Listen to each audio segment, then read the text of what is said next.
everyone, today we're going over the Smith & Wesson Shield pistol, this time in 40 cal. We already did the 9mm. We're going to talk about the 40 caliber version of it.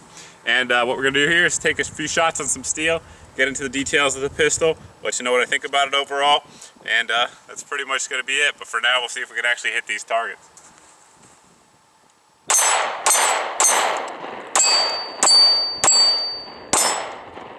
There you go. That was the factory 7-round mag, so one of the limiting factors of the gun for sure is going to be capacity, but so far, so good, it keeps getting the job done.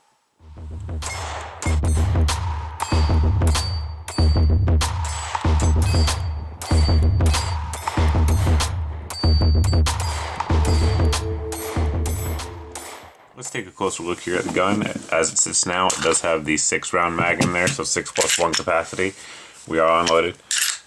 And take a look at there with the 7-round mag in there, you'll notice a pretty good difference there. You can get all 3 fingers around here with the 7-round mag as opposed to with the 6-round mag.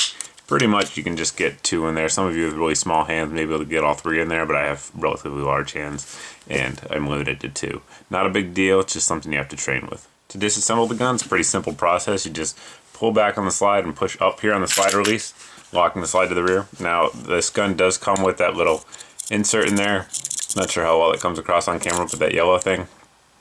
You can push it forward just like you can on its full-size brothers. Of note though, there is no insert in the grip here like there is in the full-size and compact M&Ps. So you just push that forward, rotate this lever here 90 degrees down, release the slide, and the slide will come right off. Of note, you do not have to push this lever forward. You can just pull the trigger, but either is an option with this gun. Now, disassembly beyond that is that simple. It does come with a stainless steel Recoil Guide Rod, and it also has a 3.1 inch barrel.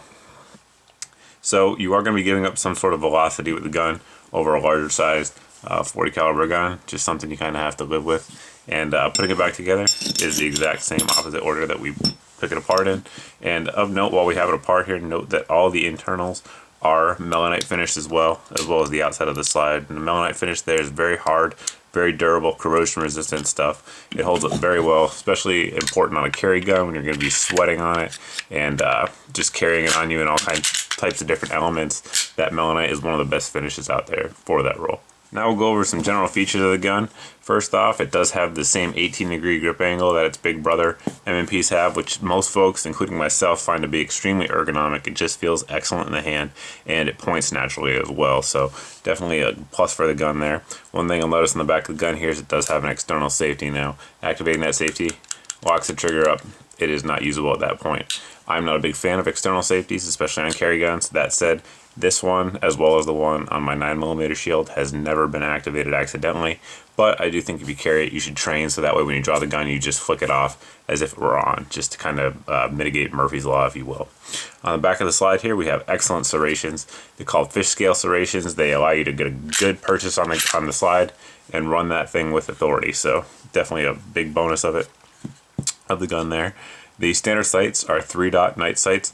They are stainless steel sights and they are drift adjustable. There are a good bit of sight options out there for the Shield now. When these first came out, it's kind of limited, but now that these have been out on the market for a while, there are quite a few companies making aftermarket sights for them if you want to upgrade them, which I probably will down the road. The gun is obviously designed for concealed carry, and a lot of guns that fit into that role. The thin single stack, although this is not a single stack, the magazine is actually a staggered column, so it's sort of like a 1.5 stack, if you will. A lot of single stack, thin 40 and 9mm guns have very long, very heavy triggers, and the Shield is not like that. It has an excellent trigger.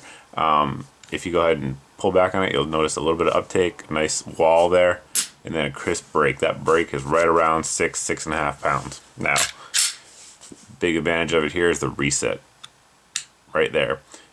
Now, M&Ps have come a long way over the years in terms of the reset on their triggers, but earlier models had almost no reset. But even of the newer models, the Shield reset is still better than any of them. A lot of folks may think that trigger is a little bit heavy. I don't mind it at all. 6 to 6.5 pounds is very shootable in my opinion, and that reset is excellent for getting back on the gun quickly. Overall, the weight of it unloaded is 19 ounces, so it does carry very well there, and the width of the gun is 0.95 inches wide. Speaking of width, let's go ahead and compare it to a few other popular guns on the market. We'll look at the width right here. set it up there on the caliper. Bring in the Glock 27, as that's one of the big competitors there for carry guns in .40 caliber.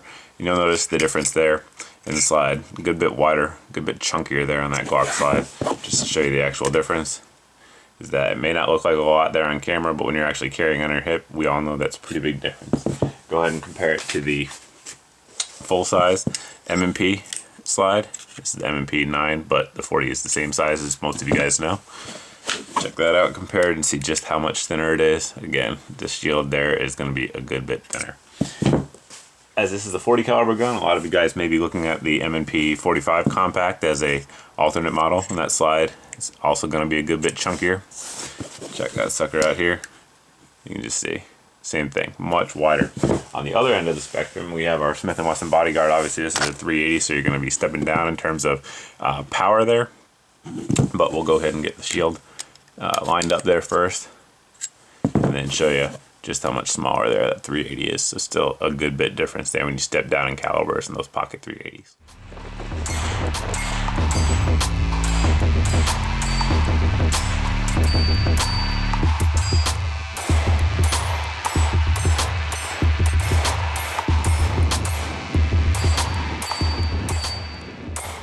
A few things you always want to look for in a gun, especially a concealed carry gun, are going to be cost, reliability, shootability, those kind of factors. So in terms of cost, the Shield does excellent. This gun comes to market somewhere between $340 to $380 if you watch the deals online. That's pretty much the price you're going to be able to find them for these days. And nowadays, they're a lot easier to find than they were a year ago. So excellent price, especially for the kind of quality of gun you get. Shootability, the .40 caliber gun. For as thin as this gun is, and as small and lightweight as it is a shootable gun. That said, the majority of people, in my opinion, will shoot the 9mm version of this gun better. A lot of guys are, not just guys and gals are going to be recoil sensitive. New shooters especially, they may have a tendency to shoot this gun inaccurately due to anticipating the recoil on this gun, because it is a little bit snappy, there's no getting around it. A lot of experienced shooters out there probably won't mind it, but the majority of shooters will definitely shoot the 9mm better, and they'll get an extra round. So it just kind of depends on what you value, if you will. I have both guns, and if somebody came up and asked me blindly which one would you recommend, without knowing anything about their background, I would probably tell them the 9mm version, but nothing wrong with the .40 caliber version either. Like I said, it shoots just fine. You guys saw me shooting it out there. There's nothing wrong with it. Great gun there. In terms of just how the gun feels overall, it's been 100% reliable. The Shield, as well as the XDS and the Walther PPS, to me, kind of feel like fighting guns. I don't know how to describe that, but you know, you grab like a all-steel 1911, a Glock 17, a SIG 226, you know that gun, at least the way it feels, is going to feel like a very durable gun that you could take into a fight and be very confident that you're going to come out with the gun in good condition, good working order, and it's going to serve its purpose.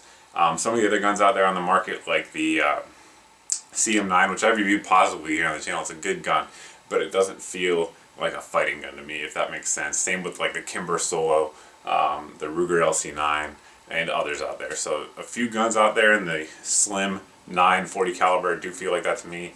Definitely the Shield is going to be one of them. I don't really know what that means and how to quantify it, but just kind of giving you my impressions of the gun. But all in all, an excellent gun. You get a good value for it.